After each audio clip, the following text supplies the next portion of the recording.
Good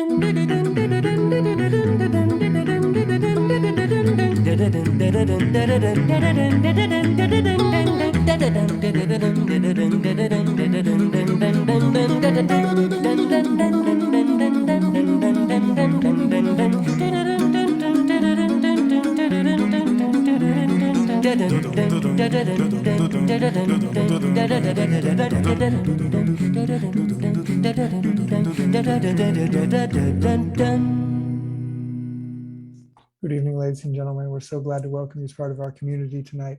Please note that this webinar is being recorded and distributed live stream. By entering this virtual meeting room, you give your consent to be recorded and distributed by Vienna Live with Simeon Morrow and other third parties. If you prefer to not be recorded, please turn off your camera and microphone and/or go to the Facebook Live video feed, the link to which I'll now place in the chat room. For a better experience, please turn off your microphone and set your video to gallery view. This show thrives on participant contributions, and all participants are encouraged to actively participate in this webinar by asking questions and making comments.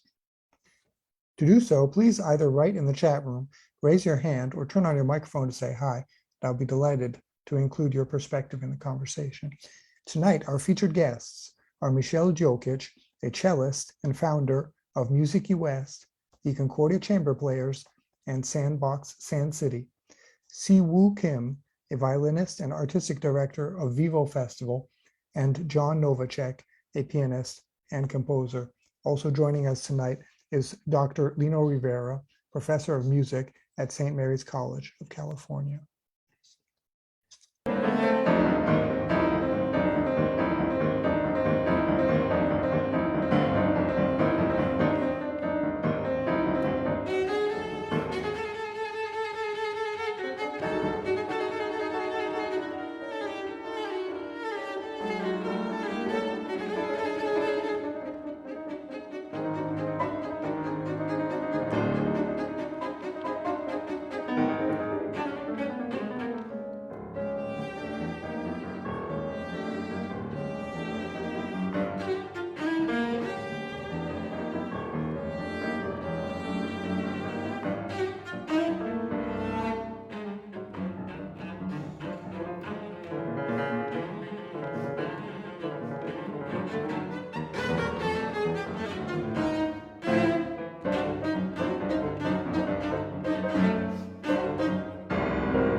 Fantastic. Welcome, Michelle.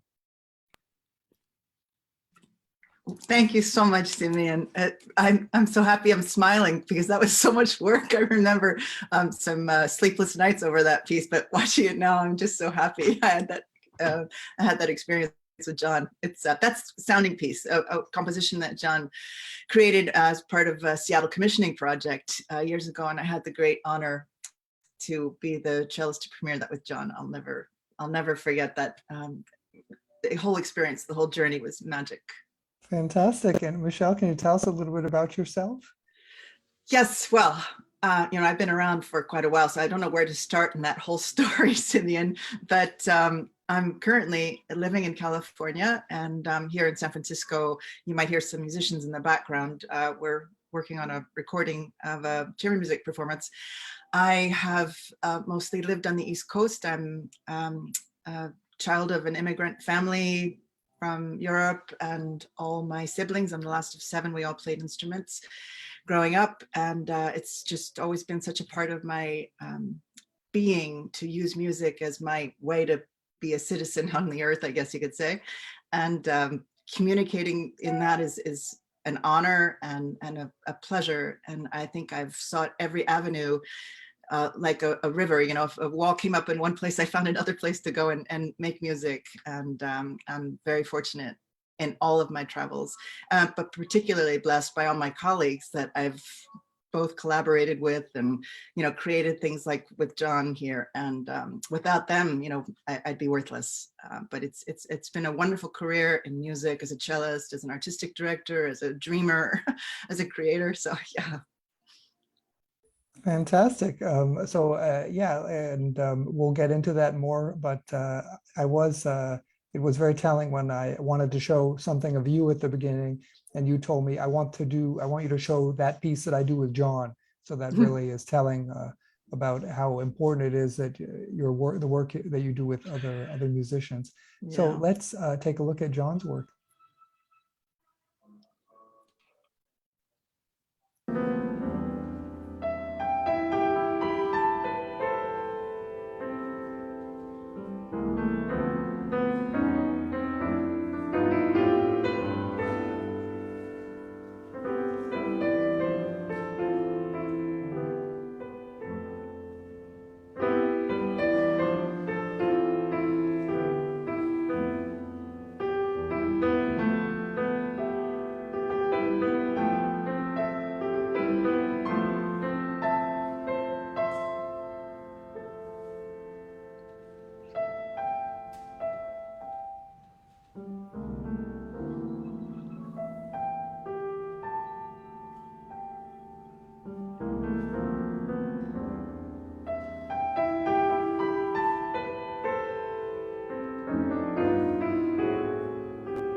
Fantastic. Welcome, John.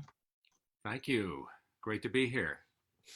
John, so can you tell us a little bit about yourself? So that music we hear so far, these two selections, they're very, it seems very jazz inspired, ragtime, Debussy, even, I mean, a lot of rhythm, a lot of sound fields. Yes, well, you certainly capture in your description the feeling of that Copland, which is both French influence because he was writing in Paris and studying in Paris early on in the 1920s, and has that jazz influence too.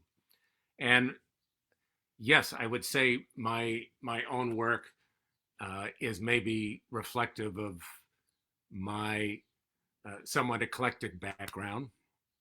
First of all, I do want to thank Michelle for saying she had a good time preparing my piece. That was great memories for me. I mean, any composer would feel incredibly lucky to have an advocate as passionate and committed as Michelle, as you could see even in that excerpt. And my own background, I kind of went the opposite way in terms of coasts from Michelle because I started on the West Coast. I grew up in Southern California, in LA. And my father was, at least his nighttime job, he was a singer and a band leader and worked at places like Beverly Hills Hotel and such in LA, and then worked at the Sands Hotel leading a band in Las Vegas. And my brothers, I had three older brothers, they all played in rock bands. And I think so the fact that that kind of music was going on has infiltrated its way into what I do, even though I am, quote unquote, a classical musician. So I think that I've always sort of embraced that sense of eclecticism. And I'm on the East Coast now. I live in Baltimore because my wife has a job basically at a university here, University of Maryland. I spend a certain amount of time in New York, also doing rehearsing and teaching and such. So it's an East Coast existence at this point. But as any working musician, you're peripatetic. You move around and go where they'll listen to you. They don't want to hear you just in one place. So you keep on the move. And I'm very blessed to be doing what I love doing and to share this and to really and to meet with and work with people like Michelle who are so open and so reaching out to the community. It's an inspiration and these kind of experiences really bring some of the most fulfilling aspects of what I do. So Okay, I'm a lucky guy. fantastic. So let's listen to Siwoo Kim playing.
Siwoo, welcome. Hi. So Siwoo, tell us a little bit about yourself and about also this Mozart you're performing. Sure. My name is Siwoo Kim. I'm a violinist. I was born into a musical family in South Korea. My mother ran a music school. So I started playing piano and violin at a very young age of 2.5. Because it was just sort of like a way of communicating and socializing with the students there and the kids. That's how I made friends. And I chose the violin because it was the most portable. Could walk around and waddle around and play with people. And then my parents wanted to give me like a greater array of educational opportunities and decided to immigrate to the US. I grew up primarily in Columbus, Ohio. During that time, my parents would drive me to my teacher in Chicago, which would be a 7-hour drive each way. So all this to say, I'm tremendously thankful for my parents for having helped me get to where I am. And I eventually went to Juilliard School, studied with some chamber musicians, Donald Weilerstein and Robert Mann, and I fell in love with chamber music within classical music, also chamber music.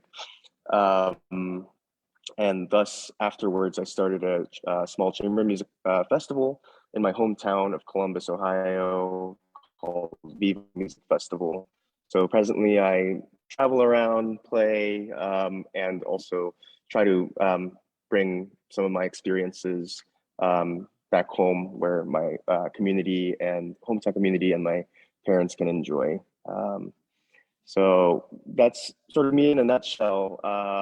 And as for that performance, wow, I haven't seen that one in years, and it was like, it was at Queen Elizabeth competition in 2019 in Brussels, Belgium. And the piece itself holds a special place in my heart. Mozart happens to be my favorite composer, and it wasn't like that until I at Juilliard, my senior year, there was a competition where they have these a violin competition, a piano competition, and a cello competition every year, and the prizes change. And that specific year, everyone had to play the Mozart's Fifth Violin Concerto, and the winner would got a rare prize to give their debut at Carnegie Hall's Stern Auditorium. So, of course, all of us really, that was such a huge opportunity. So I was practicing hard, and I was also thinking like, oh, I should use this opportunity to really get to know Mozart, because I felt very self-conscious about interpreting his works.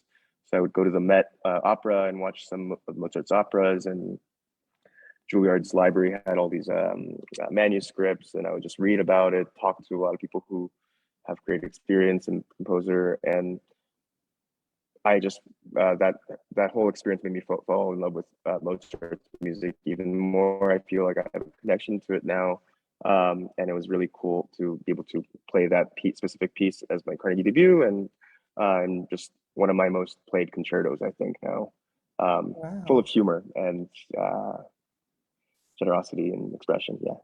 Okay, great. Okay, so Michelle, back to you now. Tell us, because you're artistic director of 3 different organizations, tell us about how your family story kind of brought you to to formed your artistic mission, in which clearly those 3 organizations have a big part. So maybe tell us a little bit about that, how you were formed as a musician, and then kind of your artistic mission today, what that is through these 3 organizations. That's a bit of a loaded question, Simeon, but I'll start with being the youngest of 7 children, and every single person played an instrument. We lived in half of a house. My father worked in the steel mill when he came to the United States. So there was rarely an empty room without somebody practicing. And my mother always tells me that I was asleep under Philippe, who played the violin. Thankfully, he was really good. No, they were all really good, but I never took a nap without music in my ear. I never even questioned whether or not I would be a musician. And similar to Siwoo and many parents, my family made tremendous sacrifices in order for all the children to take music lessons. Up to resoling my sister's shoes so that I could get them instead of a new pair of shoes. But it was really something that when I think you recognize what an incredible gift we have as musicians to be able to share this music and throw our lives into it. I just thirsted for more opportunities. I too went to Juilliard. I went to Juilliard as a pre-college. When I was 11, I would take the train from Trenton to New York by myself. And back then the subways were a little treacherous for a little girl to be with a cello on her back, but I never even questioned it. Get to Juilliard, spend the whole day, and frequently fall asleep on the train back home and find myself in Philadelphia. And then I'd get in real trouble with my father in the return, but never a doubt as to what I would do with my life. The elders were not allowed to pursue music because my father wanted them to be doctors and lawyers and whatnot. Sent them all to these incredible universities. They all made their way back to music, but by the time the last 3 of us were of age to go to college, my brother Philippe auditioned for Juilliard and Curtis and ended up choosing Juilliard to study with Felix Galamian. And then my brother Pierre and I followed suit at Juilliard with Leonard Rose, which was wonderful. Growing up in New York is similar to other great cities, Paris and London. You're surrounded by incredible talent and incredible, wonderful creativity. And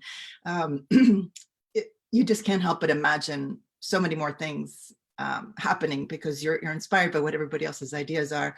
So I can't say that I just had this great vision. I was very much shaped by what I saw happening around me.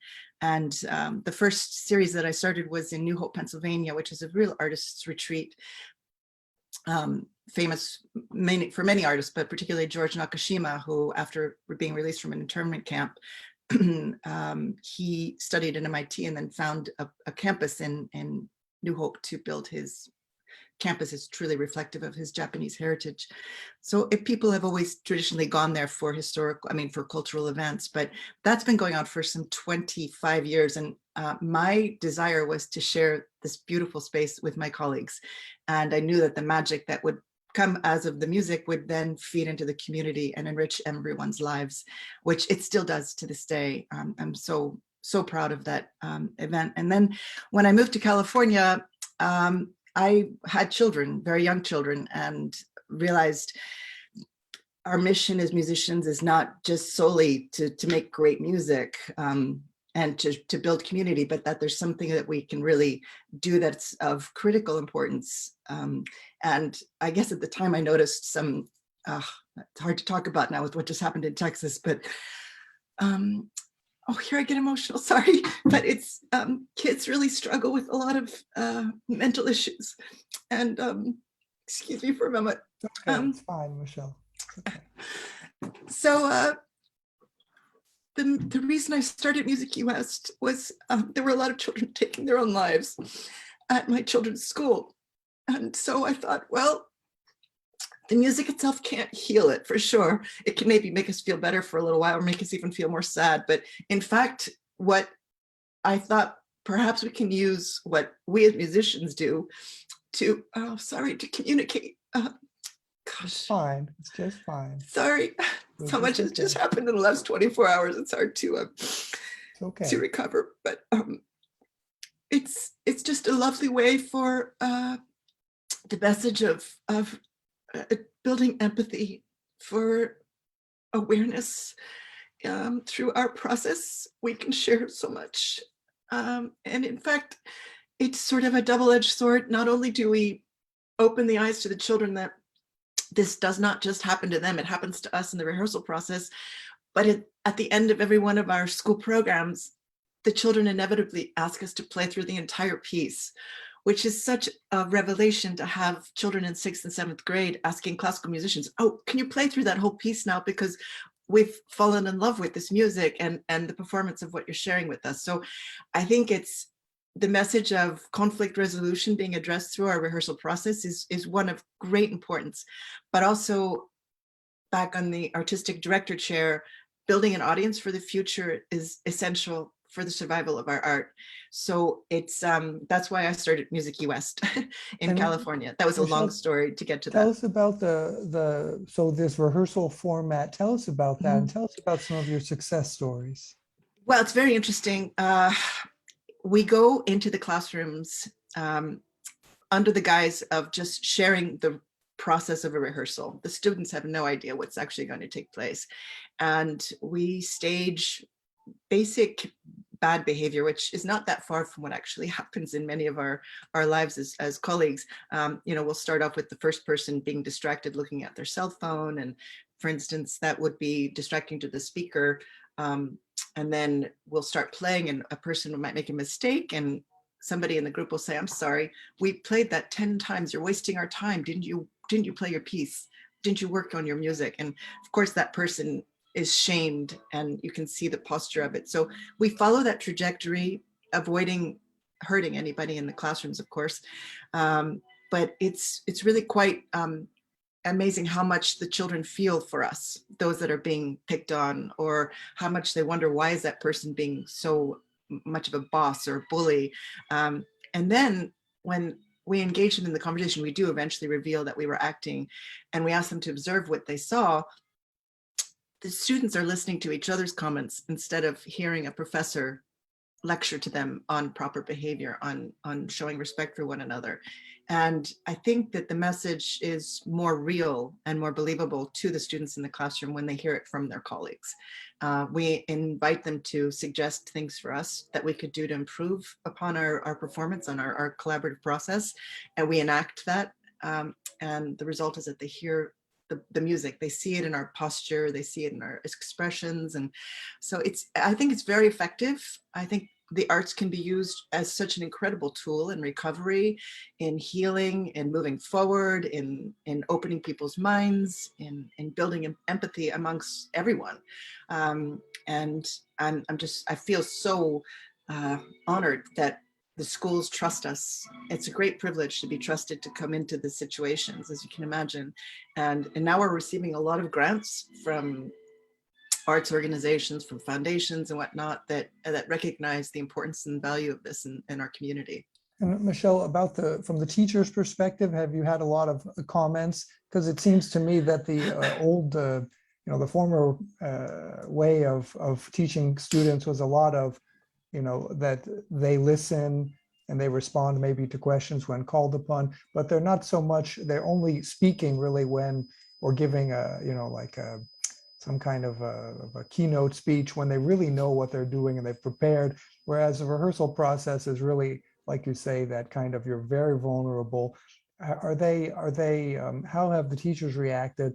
And does that seem to be kind of a new way of learning where everyone's kind of putting themselves as kind of a workshop atmosphere rather than a polished concert atmosphere? A workshop atmosphere would be ideal. I don't know that the situation allows for it in the schools, but I know after our presence in the classrooms that the feedback has been really positive, been invited back repeatedly.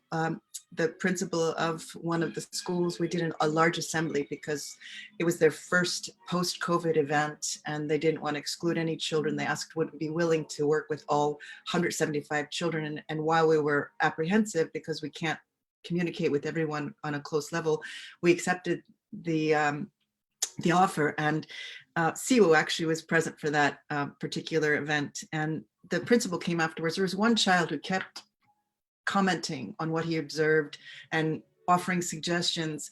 And the principal came to us afterwards to say, you realize we've been wanting to hear from this little boy. We knew something was wrong and he hasn't spoken. He hasn't opened up at all. And he chose this moment to express himself, and what a gift it was for her and for the community to see that this opened him. So hopefully he had a lot of support after this engagement, but and other situations when we return to a school, the students feel, I've had a child come to me who one year was the disruptive child and the second year was the one who showed up with 3 different colors in his hair and came to me and hugged me and said, I can't believe you came back. This is so great. And I think he felt perhaps responsible for his misbehavior one year, that we wouldn't return, and that our coming back and feeling, still showing our investment with this classroom empowered him to believe that what he had done, the change he had made from one year, did make a difference. It also opens up the platform for conversations. I know a recent professor at a seaside high school told me following our appearance, it suddenly opened up all these discussions in the next rehearsal and a self-awareness of how they engaged with one another, which hopefully translates into when they go into other classrooms and back home. So I do think the impact is very, very effective. It's not just the students that are there witnessing us that benefit from our programs. Fantastic. So now I would like to bring in Professor Lino Rivera, who has a question or comment. And I'd like everyone else, please, to think about the questions you have or the comments you have about this subject. Michelle, John, and Siwu are here to answer your questions and hear comments. Lino? Yes, thank you very much for you, Michelle, Siwu, and John. I have actually a lot of questions, but I will just start with one. Michelle, how do you organize these rehearsals? Do you bring in a particular group of musicians to schools? And how do you choose the schools that you're going to present your presentation? Thank you, Lino. I would say that I I invite musicians, and I'm very careful at people that I know quite well and that I know will be genuine and generous, and also phenomenal musicians, because you can't fool the kids. They know when something is not great. I really want them to hear absolutely the finest musicians presenting these works.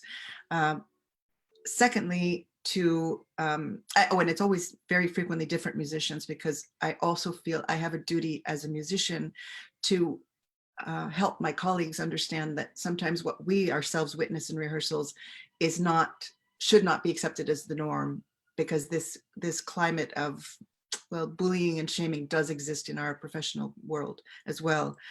But aside from that, and getting into the schools, It's really a challenge because, as you know, to be vetted and approved of what you do is not always a simple thing, and it takes a lot of work. However, I found that since we moved to the Monterey County, it's a certain district in California, they are very proactive in the arts. And as soon as I presented the concept to them, they embraced it fully and said, how many schools are you willing to do in one day? So it's really dependent on the community within which we live. I'm overwhelmed by the response of where we are now, and perhaps this can become a blueprint for other communities to adopt. I see. Thank you. Just a follow-up question. So are you in San Francisco area? I'm now in San Francisco. I work with New Century Chamber Orchestra. I'm here rehearsing chamber music, but the base out and home of Music Key West is now Monterey, California, actually Sand City, Seaside, Okay. California. Okay, thank you. I'm here in the East Bay. Ah, yeah. Okay. Well, you know how much we all travel in California. It's inevitable. Yeah. I know. Thank you. Okay, Yeah, of course. fantastic. So let's, before we get to our first roundtable, let's watch Michelle performing chamber music with Siwoo Kim. This is the aria from the Goldberg Variations.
Fantastic. So let's get to our second or first roundtable, which is what are rehearsals and how can they be applied to promote social well-being?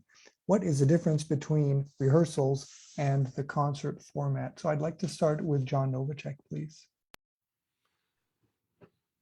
Well, I think something like what Michelle is doing with the Musique West is one of the brilliances of it is that it really is, rehearsal is kind of a metaphor for society as a whole. I mean, you really have to cooperate and learn from each other and respect each other and encourage each other to create something beautiful and useful.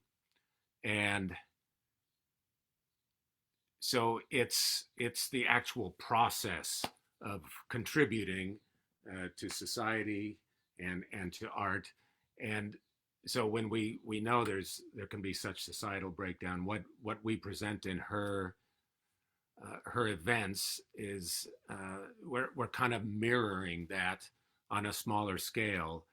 And as she says, so many of the kids that we do this for, it's fascinating because they themselves, they provide solutions or fresh ways to look at it. to look at the situation, to resolve some of these conflicts and build toward a better result. In terms of you said the difference between rehearsal and performance. I mean, for me, a lot of times the rehearsal is as gratifying, that process of building this work of art and joining this conversation with wonderful musicians. That's as gratifying in a different way as the final performance, which is a great jolt and a great high in a way, and a great way to express yourself and communicate on a bigger scale. But somehow that intimate conversation with your colleagues is such a way to learn how to cooperate and to learn from each other and to really grow musically, artistically. And it's the way we keep going to school and learning to be better musicians and better humans. And so where she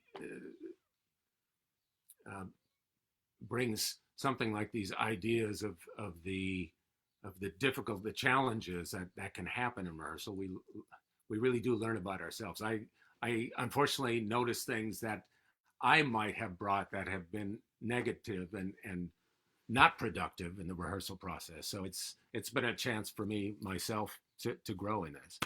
And again, the whole line from the beginning of rehearsal, the beginning of practice through that final performance is all part of the great experience of being a musician. Fantastic. So Siwoo, can I bring you in? What is rehearsal? What is it to you? What's the difference between that and a concert?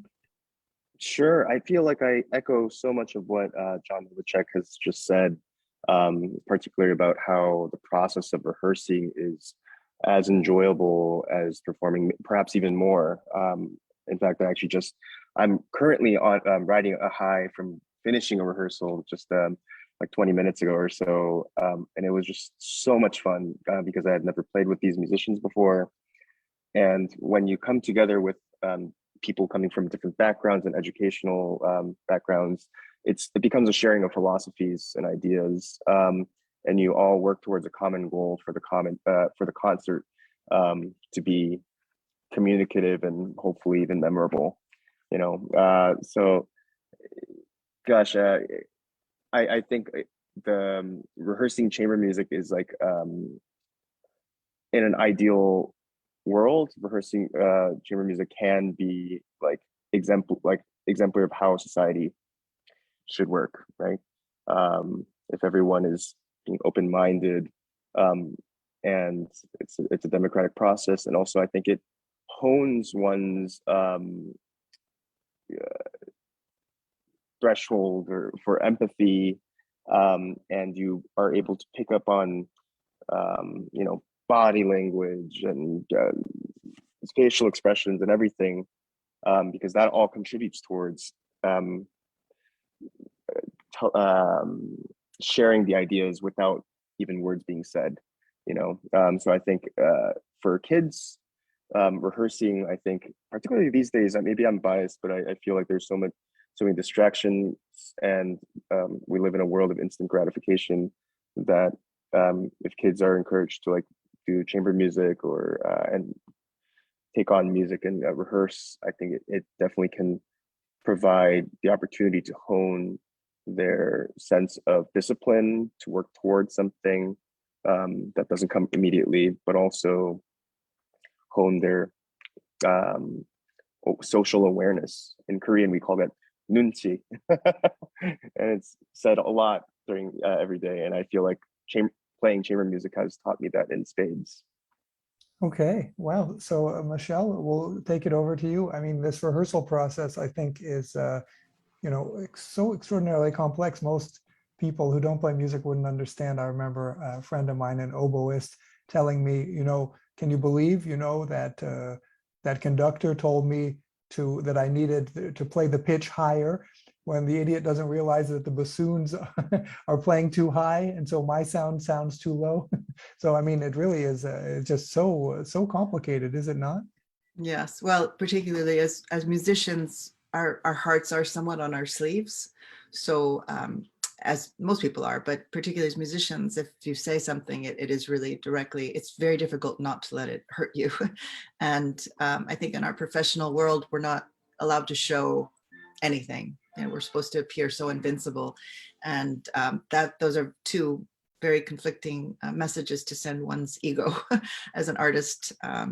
So I would say we're very fortunate when we're working with colleagues that are in a good headspace, and that's when magic occurs, and when everybody's willing to try absolutely any idea, capable of doing any idea, and saying, oh, let's try this time, or next time we'll do another way. That's the ideal. That's what we seek. And I think that translates directly to real life situations very easily. I have to credit Mileno Pajaro Vandestad, who was our violist in the Bach Goldberg variations. That was a rehearsal, I mean, a performance that we filmed in New Hope at Cradle Valley Farm. And she's one of those other type of colleagues that she brings the best out in everybody just by her presence. A magical person. We basically recorded 3 different concert programs in 3 days and had almost no time to rehearse, and relied on amazing generosity and ability on the parts of Siwu and Malena and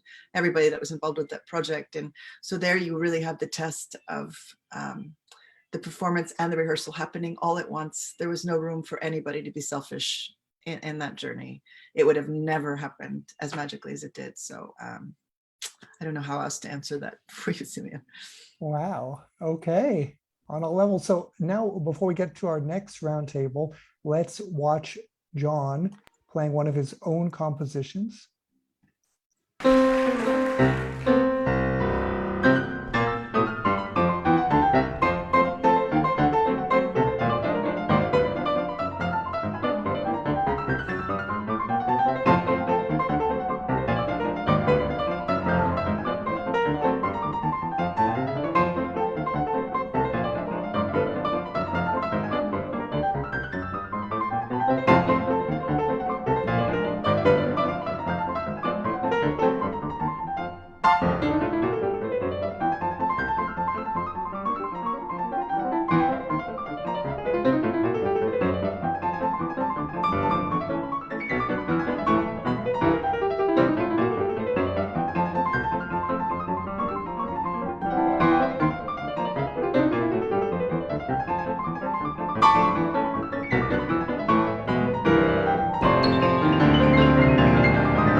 Okay, so John, that was clearly you had to do a lot of rehearsing between your 2 hands.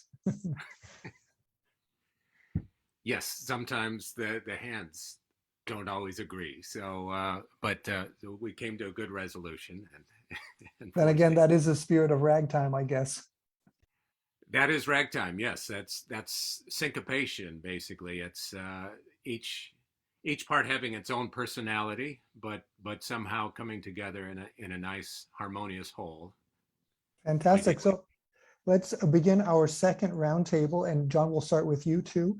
So what is a description of a modern musician? So we've heard from Michelle and from Siwu about, and also from you about your kind of careers as performers. Is that career, what exactly is a modern musician today? Do you have to be a composer like you at the same time? Do you have to found your own music institutions like Siwoo and Michelle, or is it all of those? Well, I don't know if there's one answer to that. I think it can be all of the above.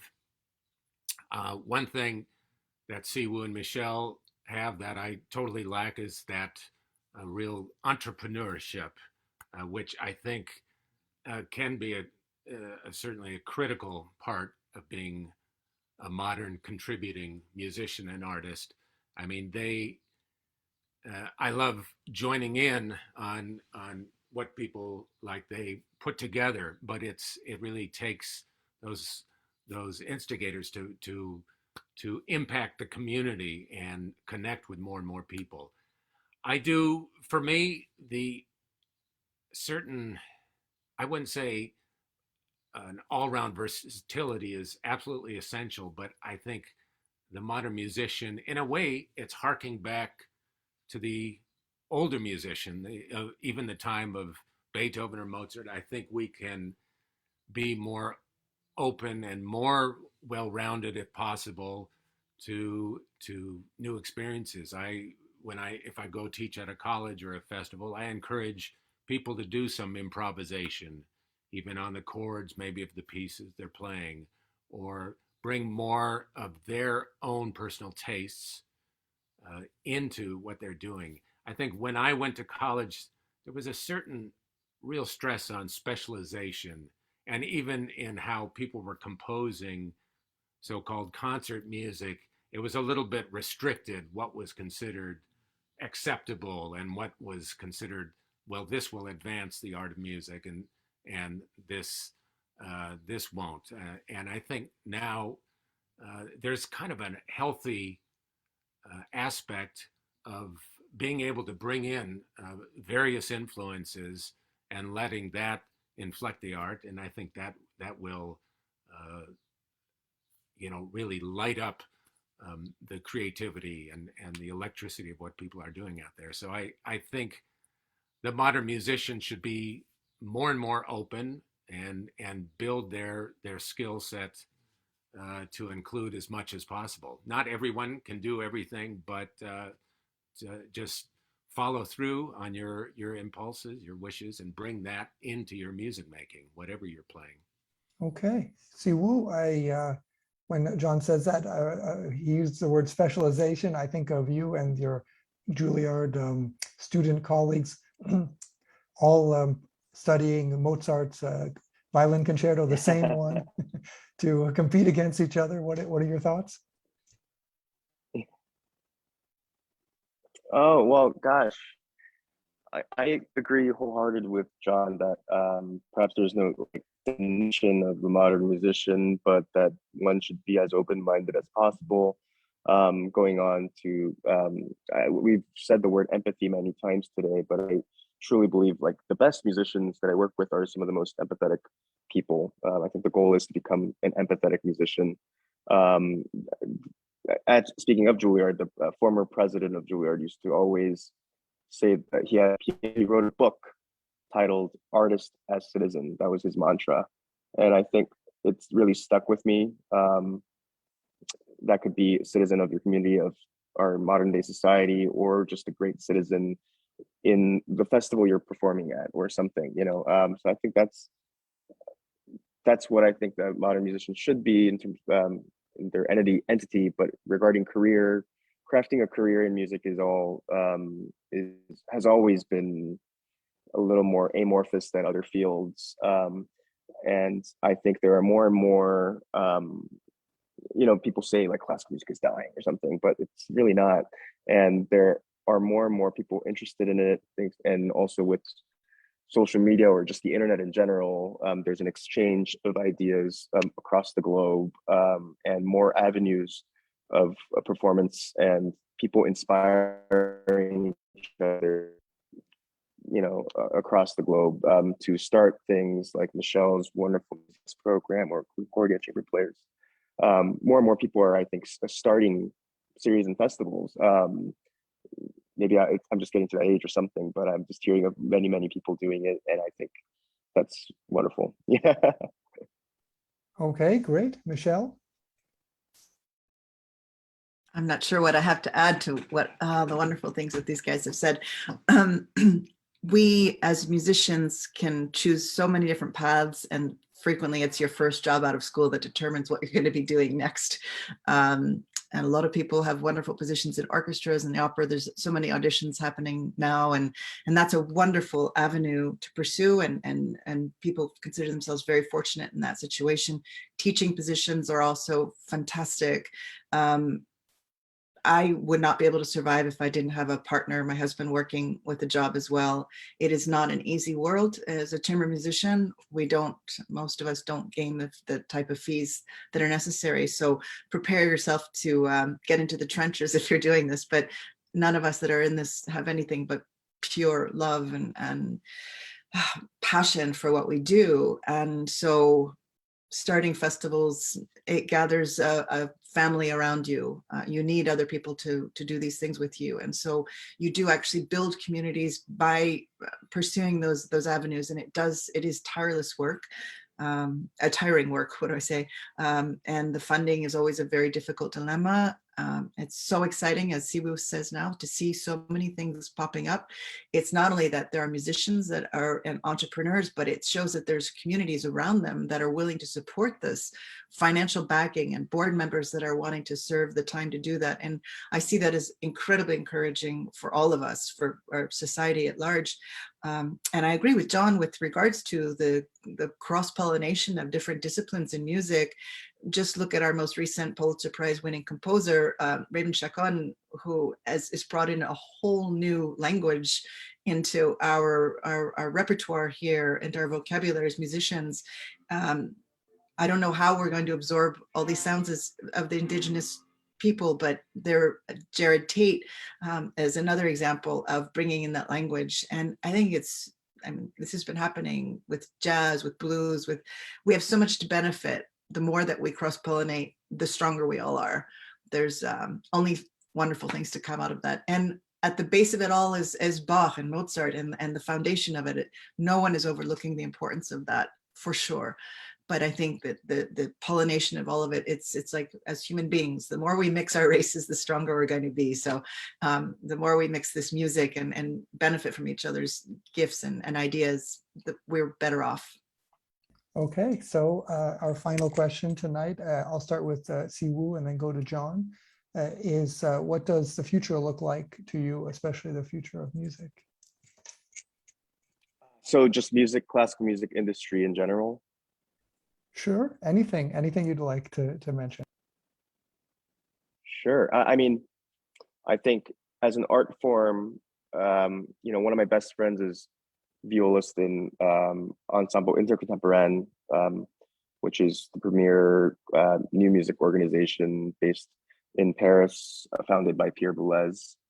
So his whole work is to learn new notation. His job is to learn new notation like every week and present new works like every week, and there are some ideas that maybe may fall flat on its own face, but like there are revolutionary ideas, and there's still more to be done with music, and people are expanding its range, its philosophies, and I think that's incredibly exciting. We're not, classical music hasn't run its course, and with this cross-pollination, like Michelle is saying, and globally, again, with the internet and everything, inevitably, there's, as an art form, I think there's ways to go.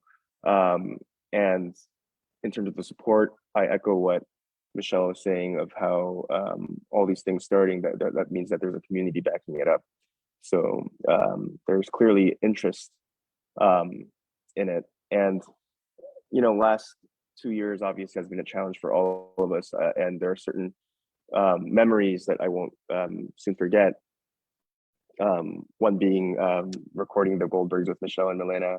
That was, I think, shortly before the US election, in a very scary time when we didn't know what was going to happen. And for us to have had that moment of just a reprieve and just like bathing in the beauty of Bach, it was amazing. But I do remember that was one of the very few engagements I had that year. So thank you, Michelle. It was incredibly special, dignified. But for the first 5 months of the pandemic, I lived with my parents, which was special in its own way. But I remember just kind of sitting on the couch with my dad, and it was just, in the afternoon, we're both not working, and I was just kind of sitting there, kind of bummed out, thinking about like, I felt like I built a career up to a certain point, and now it's all gone to smithereens. Will classical music industry be back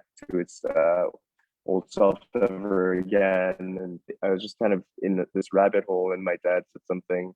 He was like, well, with my work, he's in like the dental field, like there's a lot of automation going on. There's robots that can do the things that I used to have to do for 6 hours a day or something in like 30 minutes. And he said, your industry will be the last to go, because more and more things are becoming inhuman. And what you do as an artist is, celebrate humanity. And it defeats the purpose of music if we have robots or something doing it instead. So Okay. I think, yeah. Okay. Thank you, John. That's a beautiful thought of Siwoo's father. I like that. I mean, to really see our place in the world in that sense. Certainly these last couple years and the devastation all around, but including to performing arts, one can appreciate what one's doing and the opportunity one has ever more right now. In terms of the future of music, I guess what I'd like to see it, and it ties in even with our last roundtable, is just less and less division, more openness. I mean, as there already is. There are more people playing music, more people bringing their backgrounds into their music making. And I think the idea is to always expand, not shrink down. I mean, the core repertoire, of course, is magnificent and indestructible. But I think it's just, again, not a matter of shrinking, but there's just always more to love and more to embrace. And that will connect with more people too, and play in more kinds of venues and in more places. I've done quite a few of these community concert tours, which can be some of the most gratifying things you do. Go play in really underserved communities when it comes to live music making and performance. And so I think just tying in with Michelle's idea of cross-pollination, just continuing on that trajectory of bringing more and more into the art, having more for people to relate to and to be moved by, is the direction I'd like to see things go. Fantastic. Michelle, you've got the last word. I get the last word. Can I just talk about my latest project, which is a venue that I opened, an arts venue in a very underserved area in Sand City. It's in the industrial district, and it's called Sandbox Sand City. Both John and Siwo have performed there. Oh, thank you. There's the website.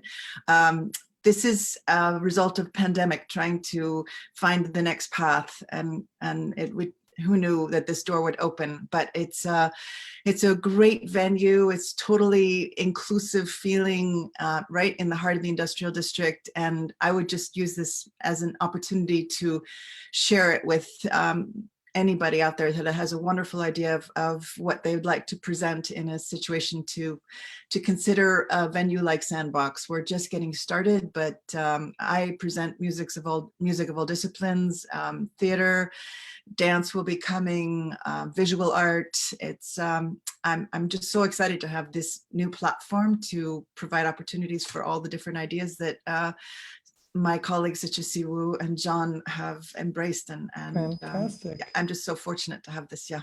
And Michelle, And thank you so much, Simeon, for bringing us all together in this conversation and allowing me to see John, who I haven't seen in a while, even though he's 3,000 miles away from me, and Siwoo, and to all your listeners. It's just been such an honor and pleasure to be on your program. Thank you. And thank you, John and Siwoo, for joining us for this. And Lino, thank you. Well, thanks to you, Michelle. So Michelle, people can reach out to you then at sandboxsandcity.com, and they can just write and to you also and just reach out to you with any absolutely, questions. Absolutely, or sandboxsandcity@gmail.com, and I'll be So I will in put touch. that there in the meeting in the chat room, sandboxsandcity.com. So fantastic. That's the website. And let's see how we can stay in touch then with Siwoo. It is easy, siwookim.com, and people can just write to you right there. Siwoo, is that right, under contact? Yeah. Mm-hmm. Fantastic. Yes. Well, I'll put that also in the chat room. And then John is under parkerartists.com, and people can reach out to you here through your through this contact right there, John, is that right? Yes, they can. Absolutely. Fantastic. Okay, so I will put that there. So thank you very much to Michelle Djokic. Thank you to Siwoo Kim and to John Novacek for such a special and enlightening conversation about an important topic. Thank you, Simeon. Thank you, everyone. So let's take a look Michelle. at what is coming up next week. We have here Kaisa Makonnen, My Healing Voice. A few years ago, Kaisa was on track for a successful career as an opera singer. Then she suffered a stroke, and it seemed that the young woman had forever lost her voice. She could no longer speak. But music is a truly mysterious art, and through singing, Kaisa would heal herself and learn to speak again. Come welcome Kaisa to our show and hear her healing voice for yourself. As always, all information about upcoming shows can be found at www.simeonmorrow.com. Again, that's next Wednesday, Kaisa Makonnen, My Healing Voice. Again, thank you so very much to Michelle, to Siwoo, to John. Thank you to Professor Lino Rivera, to Agnieszka Rivole for her support of this show. Most of all, to you, our participants, who make it all worthwhile. From Lyon, France, New York City, New York, Baltimore, Maryland, and San Francisco, California. Goodbye, and see you next week. Bye. Thank you.